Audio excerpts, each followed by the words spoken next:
John Miller, a man known for his sharp suits, taller-than-life presence, and a bank account that could rival small countries, was walking briskly through the streets of downtown Chicago on a particularly gray and rainy Thursday afternoon. The city was alive with the usual noise: car horns blaring, people chattering under umbrellas, street vendors calling out to anyone who would listen, but John hardly noticed any of it. He was focused, as always, on his own thoughts, running through meetings, acquisitions, and business deals in his mind like a chess master calculating moves 10 steps ahead. Despite his success, or perhaps because of it, John had developed a reputation for being both admired and feared. People in the office spoke of him with respect tinged with nervousness, as if every word he said carried the weight of judgment. That afternoon, his brisk walk brought him in front of a small, modest pawn shop tucked between a bright cafe and an old bookstore whose paint was peeling at the edges. It was a place John would never normally enter. To him, pawn shops were reminders of mistakes, failures, and compromises, the things he had spent his life avoiding. But today, business matters had led him here: papers to drop off, forms to sign, and a few signatures to collect. As he opened the creaky door, a small bell announced his arrival, though John hardly registered it, his mind still swirling with numbers, deadlines, and contracts. The interior of the pawn shop smelled of wood polish mixed with faint traces of metal and old paper, and the dim light cast long shadows across the mismatched furniture and cluttered display cases. It was quiet, almost unnaturally so, except for the faint hum of an old fan struggling to keep the air moving. As John moved toward the counter, he noticed a man sitting on a low stool near the back of the shop. The man appeared older, though not elderly, with deep lines etched into his face, eyes that carried both weariness and gentleness, and hands that told stories of years of labor. He was carefully handling a violin, worn and scratched, with the kind of care only someone who truly loved something could give. John paused, his analytical mind kicking in. Who would pawn a violin? A man who loved music, he thought. Surely he would never let this instrument go unless desperate. And yet, here he was. Tom, as John later learned his name was, looked up and smiled faintly, though the smile didn't reach his eyes. There was a hesitancy in him, a quiet tension, as though he were already preparing himself for judgment, whether from the clerk, the customer, or the universe itself. John walked closer, trying to mask his curiosity under his usual veneer of indifference. He observed the violin with the trained eye of someone used to evaluating value, though his experience was in business, not music. The instrument was clearly old, its varnish dulled, edges chipped in places, strings slightly frayed. But there was something about it, something delicate, fragile, and yet undeniably beautiful.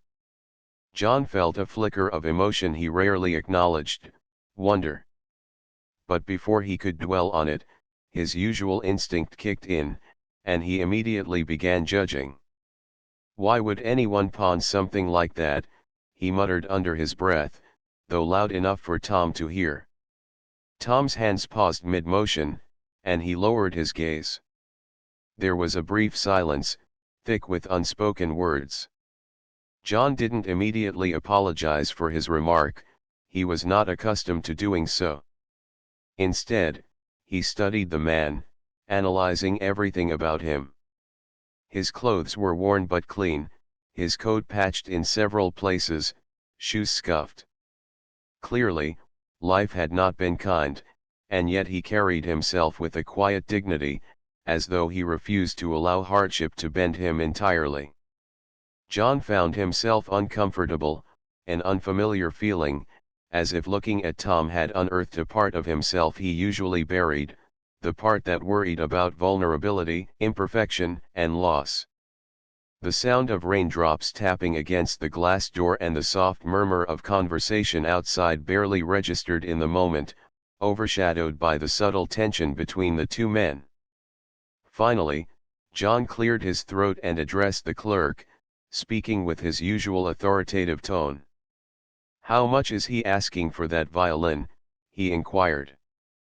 The clerk, a young man with a nervous smile, glanced at Tom and then at John. $200, he replied cautiously. John raised an eyebrow, calculating silently. For someone who had built empires, $200 was an insignificant amount, yet the principle of pawning a beloved instrument seemed almost criminal in his eyes. He shook his head, a mixture of disbelief and disapproval crossing his face. "You're letting this go for just 200, he asked, his voice tinged with judgment. Tom's eyes met John's, steady and quiet, carrying the weight of decisions made out of necessity, not choice. "I have bills, and lessons," Tom said softly. He didn't ask for sympathy, didn't attempt to justify himself beyond the simple truth. He sounded tired, and in his exhaustion, there was honesty that John wasn't used to encountering in the world of deals and negotiations. For the first time in a long while, John felt something stir within him, a combination of curiosity, discomfort, and an unexpected respect. He wanted to ask more, to understand, but his instincts told him to maintain the facade of judgment he had spent decades perfecting. Still, as he turned to leave the shop after dropping off his papers, he couldn't shake the image of Tom carefully cradling the violin, the love and necessity tangled in his posture. Outside, the rain had slowed, and the city seemed brighter, though John's mind was anything but. He replayed the encounter repeatedly as he walked back to his car, thinking about responsibility, choices, and the subtle burdens people carried silently. He told himself he was simply curious, that it wasn't personal, but a small voice deep in his chest whispered otherwise. For someone like John Miller, who measured life in profits, losses, and tangible outcomes, this moment was confounding. It didn't fit into spreadsheets or meeting notes.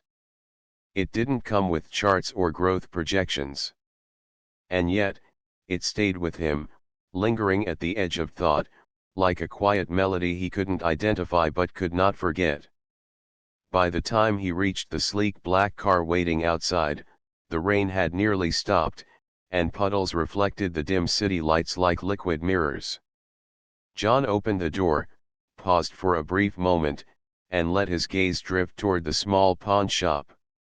Tom was still inside, standing beside the violin, staring down at it with quiet intensity.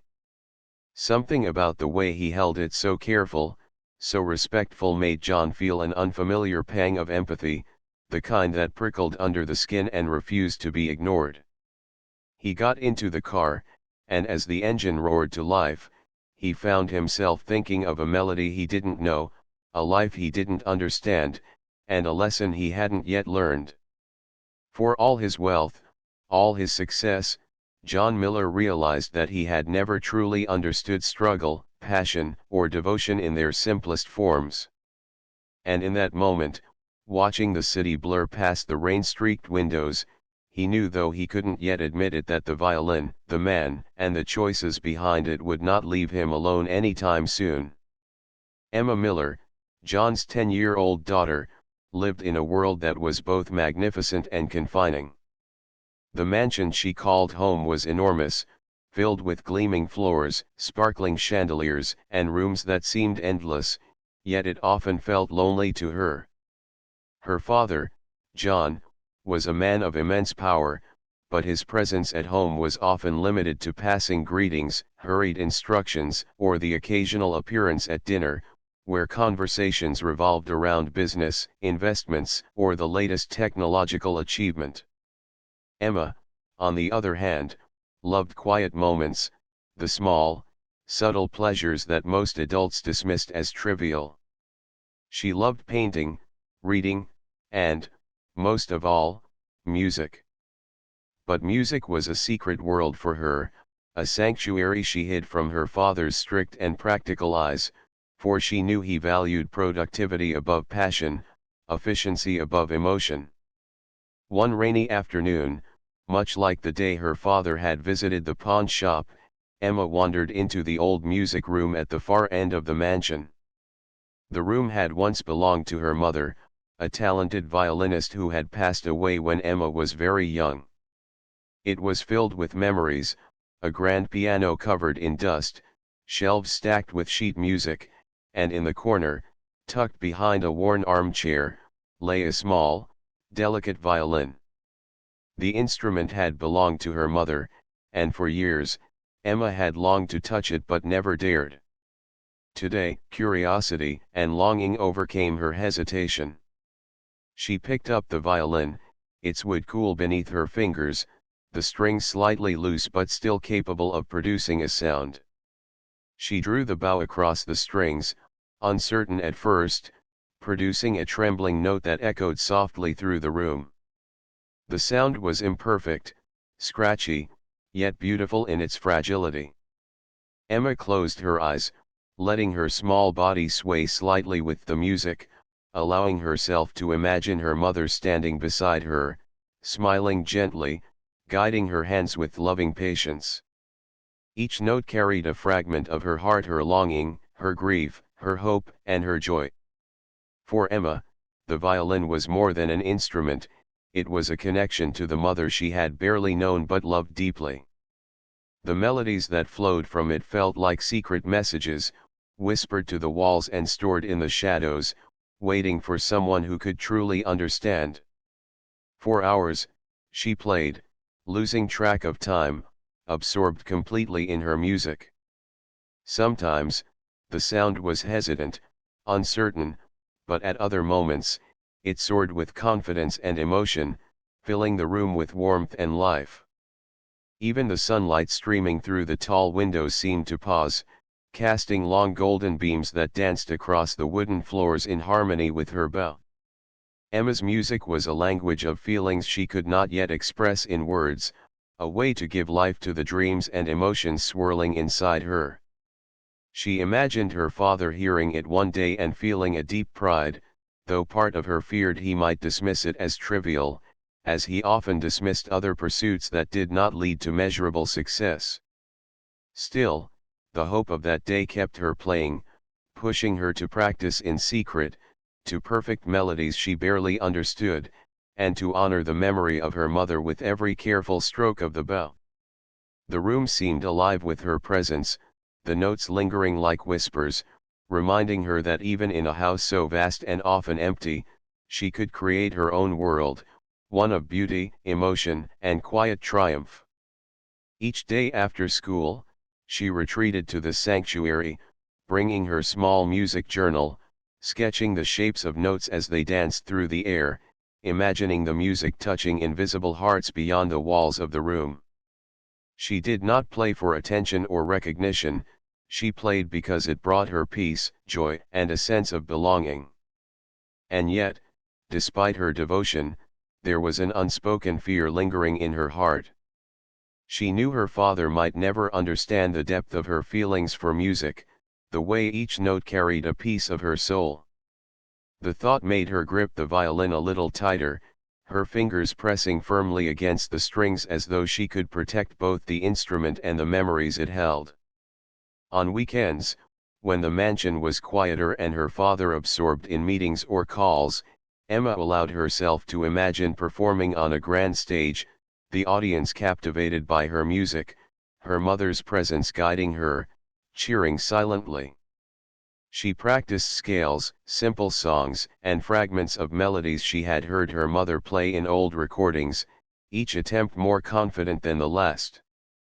Her imagination transformed the music room into concert halls, auditoriums, and open fields under the sun, where the wind carried her notes far beyond the walls of the mansion. In these moments, Emma felt powerful, capable, and free, a stark contrast to the reality of her life, where expectations and the shadow of her father's practical mind often made her feel small.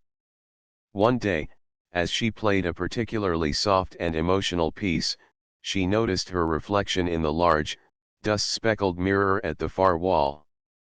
She saw her mother's violin cradled carefully in her arms, her small hands trembling slightly yet determined. She realized that in her music, she was keeping a promise, one she hadn't fully acknowledged, to honor her mother's legacy, to nurture the talent she had inherited, and to let her heart speak even when words failed. The thought gave her courage, and she played on, letting the music grow louder, bolder, more expressive. Outside, the wind rustled through the trees, tapping gently against the tall windows, as if nature itself paused to listen. Emma's music seemed to respond to the world, swelling with hope, sorrow, and longing, blending seamlessly with the rhythm of life outside. She did not notice time passing, the clock ticked quietly in the corner, unnoticed and unimportant compared to the melodies that demanded her attention. And in this quiet, she began to imagine something she had never dared before, that one day, her father, John Miller, might hear her play and feel something beyond admiration for success, beyond pride in achievement. Perhaps he could feel emotion, connection, and the beauty she created from the depths of her heart. The idea was terrifying and thrilling at the same time, for she did not know how he would respond. Would he scold her for wasting time? Would he dismiss her passion as trivial? Or she dared to hope, would he see the same music she heard in her heart, recognize it for the treasure it was, and, for the first time, see her in a way that went beyond the rules, the numbers, and the expectations he always carried with him? The thought made her fingers move faster, her bow dancing across the strings with new vigor. The notes became brighter, more vibrant, filled with longing and hope, and even in the small, dusty music room, Emma felt like she was standing on a stage before thousands of listeners, her heart full of pride and joy. And as the sun began to dip lower in the sky, casting golden light across the polished floors, Emma held her mother's violin close, feeling a warmth she had never known, a sense of purpose she had only begun to understand. Music, she realized, was not just an escape, it was her voice, her connection to her past, and perhaps, one day, a bridge to her father's heart, a bridge she longed to cross, even if she didn't yet know how. A few days later, John Miller found himself walking once again through the bustling streets of downtown Chicago, this time for a different reason, though he could not shake the memory of the violin and the man who had tried to pawn it. Business had brought him here, of course, as it always did, but something deeper stirred in the back of his mind, a curiosity he could not fully admit, a question he had not yet dared to ask. The pawn shop, small and unassuming, seemed almost unchanged since his last visit, the same bell above the door jingling softly as he entered. Tom was there, as John had expected, his expression cautious but calm, the violin resting carefully on the counter. John's eyes instinctively went to the instrument, noting once again its worn wood, the frayed strings, and the love that clearly had been poured into it over the years. There was a quiet dignity in the way Tom handled it, and for a moment, John felt a pang of unease at his own initial judgment. It was uncomfortable to be reminded that his assumptions might not have been fair, that he had overlooked the deeper story behind a simple action. John cleared his throat and spoke, trying to sound casual, though his voice carried a hint of genuine curiosity. "Is she any good?" he asked, nodding toward the violin. Tom looked up, meeting John's gaze evenly. "My daughter," he said, his voice soft but steady. "She plays beautifully." John felt a flicker of impatience mixed with disbelief. He had always considered talent a combination of opportunity, discipline, and guidance, and yet here was a man, clearly struggling with financial burdens, claiming that his daughter possessed skill beyond what circumstances might suggest. He found himself unconsciously leaning closer, trying to imagine a 10-year-old child coaxing music from such a worn instrument. How does she get the chance to practice? John asked, his tone bordering on skepticism. Tom's response was measured, tinged with quiet pride. "We make time," he said simply. "Even when it's hard. She loves it, and I love to see her play." There was a sincerity in Tom's words, a purity that John could not easily dismiss. He had spent years negotiating, analyzing, and making decisions where emotion was irrelevant, but the emotion in that room pressed in on him like a gentle weight he could not shake. John nodded, trying to maintain his usual composure, yet his mind was racing. He thought of Emma, at home, in her own secret world of music, unaware that the same violin might already have been inspiring someone else's child. The idea unsettled him more than he expected. He glanced at Tom again, noticing the slight tension in his posture, the careful way he touched the violin as though it were both priceless and fragile. John realized that this was more than just a piece of wood and strings, it was hope, passion, and the unspoken bond between a parent and child, something he rarely considered in his own life. For a moment, the room was silent except for the faint hum of the fan above, and John wondered what it must be like to raise a child with such dedication, to nurture a talent that could be so easily overlooked by a world obsessed with money and power. He found himself imagining Emma, too, standing in her own music room, her small fingers moving across the strings with determination, the same fierce love for music he had seen in Tom's daughter. He realized that he had underestimated both the power of music and the resilience of children, that passion could thrive even in circumstances where logic and practicality seemed to dominate. For the first time, he felt a curiosity that was not connected to business or advantage, a desire simply to witness the beauty of someone else's dedication and love. And yet, he struggled with his own impulses. His mind flickered between admiration and judgment, the practical part of him calculating costs and benefits, while another part, a softer, almost forgotten part, urged him to simply listen, to observe, and to let the experience unfold without interference. He asked Tom, almost hesitantly, if he could hear her play, though he immediately regretted the words, unsure of why he cared so much. Tom hesitated for only a moment before nodding, retrieving the violin from the counter and turning it over carefully in his hands. "She's at school right now," Tom said, "but she has lessons here in the evenings. I can play a piece she taught me if you like, just so you have an idea." John's heart, for reasons he could not name, felt a quiet anticipation, a tension he rarely allowed himself to experience outside of the boardroom. Tom lifted the violin, positioned it under his chin, and drew the bow across the strings. The first note rang out, clear and resonant, filling the small pawn shop with a surprising warmth. It was not perfect, but it carried emotion, depth, and care, the unmistakable mark of someone who loved the music, not just the sound. John felt a strange, unfamiliar sensation in his chest, a mix of awe and discomfort. He realized that this was not a simple performance, it was a story told through notes, a conversation without words, and a glimpse into a life he had never truly considered. He was silent, still, and for once, he did not interrupt with questions or judgments. He simply listened, allowing the music to fill the space between them, to highlight the gap between assumption and reality.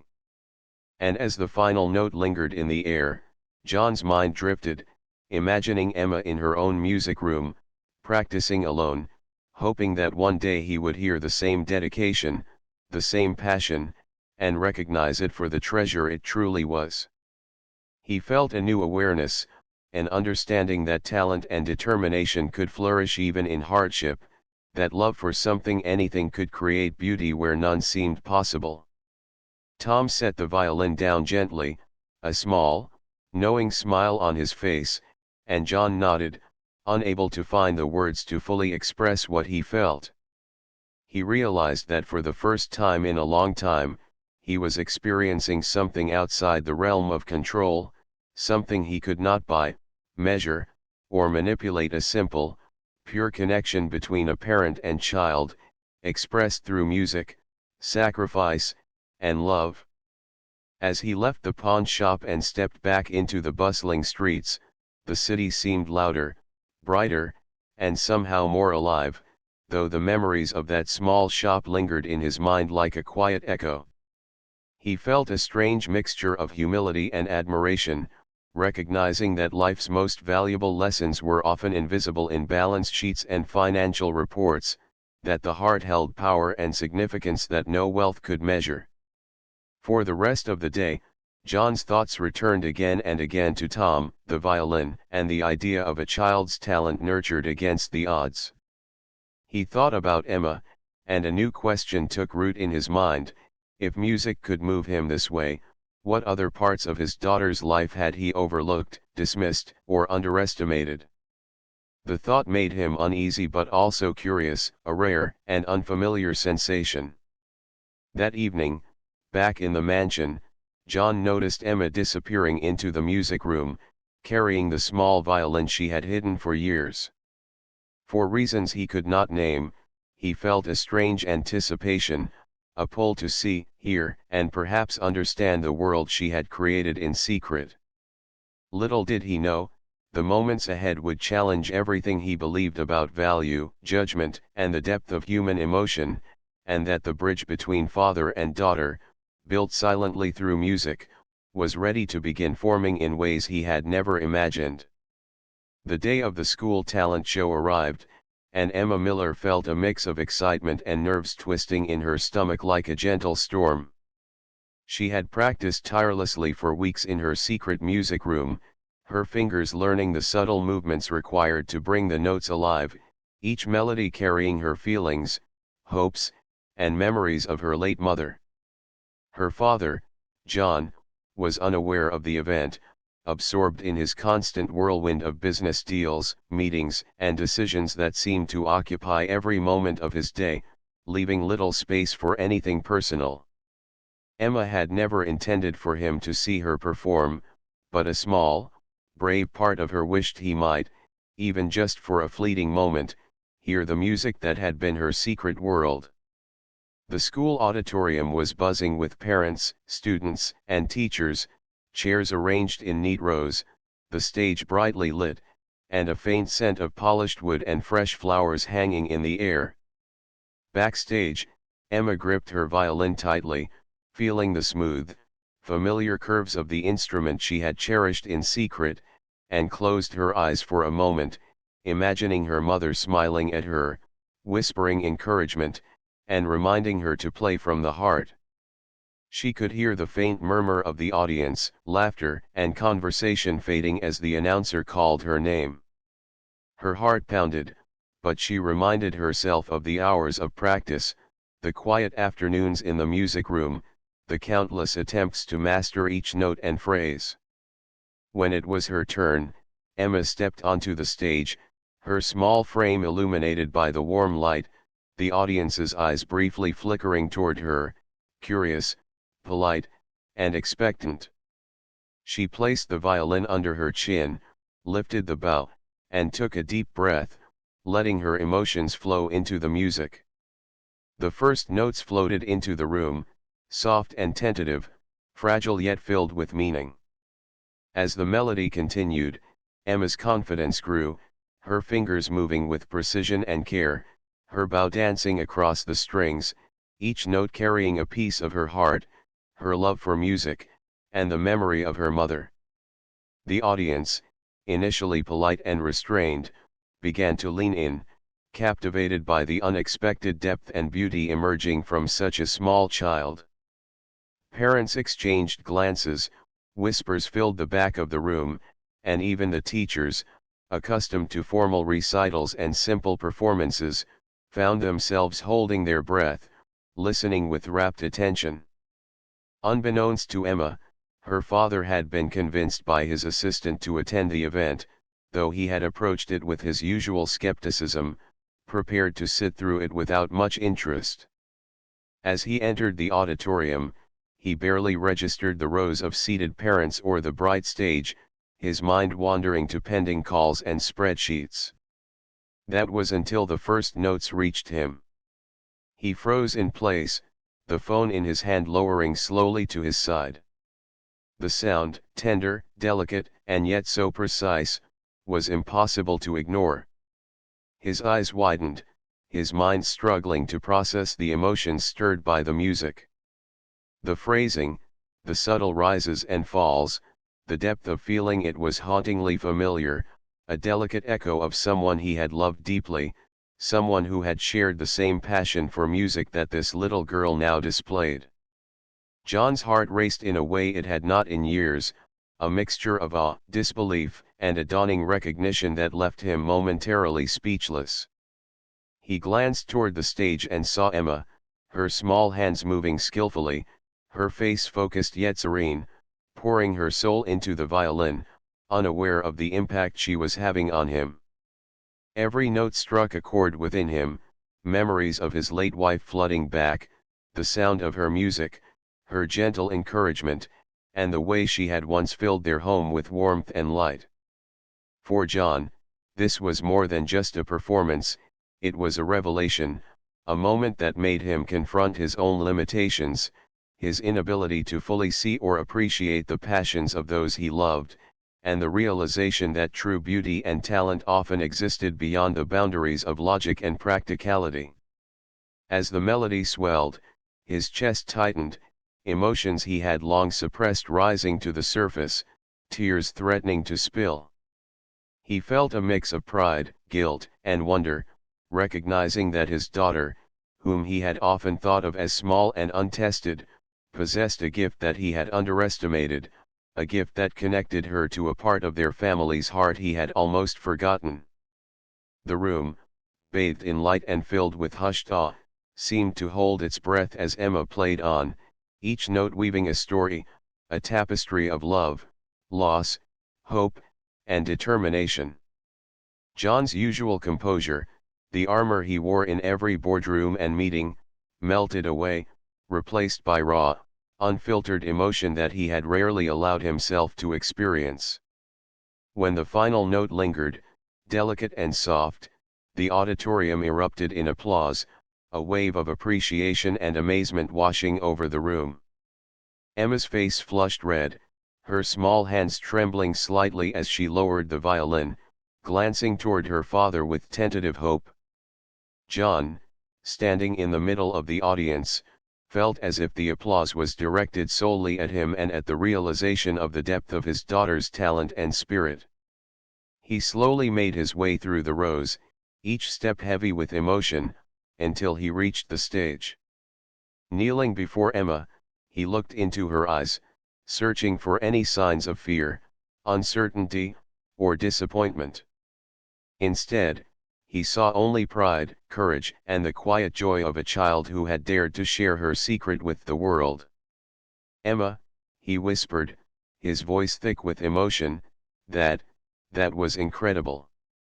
The words felt insufficient, unable to capture the depth of what he felt, but they were all he could manage. Emma's eyes widened in surprise and relief, her small smile growing as she realized that her father had finally seen her, truly seen her, not just as his child, but as a young artist with a heart full of music. John took a deep breath, attempting to steady the tears that threatened to fall, feeling a mix of pride, awe, and humility. For the first time, he understood that value could not always be measured in dollars, achievements, or productivity, and that the most meaningful gifts were often those that touched the heart and soul rather than the balance sheet. As they walked off the stage together, John felt a new awareness take root, a desire to nurture, support, and appreciate his daughter in ways he had never considered. He realized that he had been blind to so much, wrapped up in his world of success and efficiency, missing the simple, extraordinary beauty of human talent, dedication, and love. That night, as they returned home, John made a silent promise to himself: he would listen, watch, and support Emma's music, no matter the cost, no matter the inconvenience. He would honor her passion, protect her dreams, and perhaps, in doing so, reconnect not only with her, but with the parts of himself that had been buried beneath years of ambition and practical concerns. And in Emma's heart, a quiet joy bloomed, the kind that comes from being truly seen, understood, and loved, knowing that the secret world she had cherished was finally shared, and that the bridge between her and her father, built slowly through melody and devotion, had begun to stand strong and unbroken. After the talent show, John Miller could not stop thinking about the music Emma had played, the melody lingering in his mind like a soft echo that refused to fade, haunting him in the quietest moments of his day and even the loudest. He kept picturing her small hands moving across the strings, the concentration on her face, and the way the music seemed to flow effortlessly, carrying emotion he had long forgotten existed. The next morning, unable to resist, he found himself returning to the pawn shop where he had first seen Tom and the violin. The streets of Chicago were alive with activity, but John moved with purpose, his usual confidence tinged with an unusual sense of humility. When he entered the shop, Tom looked up and smiled, a mixture of surprise and curiosity crossing his features as he greeted him. John approached the counter and, without the judgment he had carried before, spoke simply, "I want to buy the violin." Tom's eyebrows lifted slightly, and he nodded slowly, recognizing a sincerity in John's voice that had not been there before. The transaction was quiet and simple, money exchanged, the violin carefully wrapped and handed over, yet it felt monumental, as if more than just an instrument had changed hands. John held the violin in his hands, feeling the familiar curves, the worn wood, and the subtle hum of history and love embedded in it. He imagined Emma, her small fingers gently pressing against the strings, coaxing music from the instrument with the same care and devotion he had just witnessed. As he drove home, the violin resting carefully on the passenger seat, John felt a shift inside himself, a change that was more profound than any business deal or financial gain. He realized that for the first time, he was making a choice not based on profit, success, or efficiency, but on emotion, love, and a desire to support someone else's passion. When he arrived home, he found Emma in the music room, quietly practicing on her own violin, unaware of what had just happened. She looked up as he entered, startled for a moment by his presence, and then curious, sensing the unusual seriousness in his expression. John knelt down to her level, holding the new violin gently. "Emma," he said softly, "this is yours now. I want you to have it, to play it, and to never stop sharing your music."